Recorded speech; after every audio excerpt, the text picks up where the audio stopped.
Another great feature about the Dyad Force tools is that they can unlock keyless locks.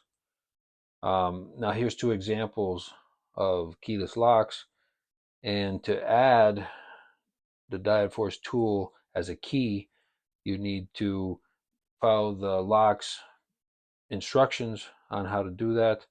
And they need to be RFID compatible. And yeah, once the key is added to the lock, then you'll be able to wirelessly unlock them. And let's see how that works in practice.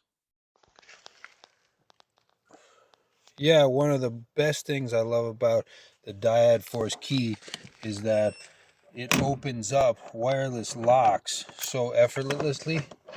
It's great for my team. I have many workers, and I can add keys, remove keys.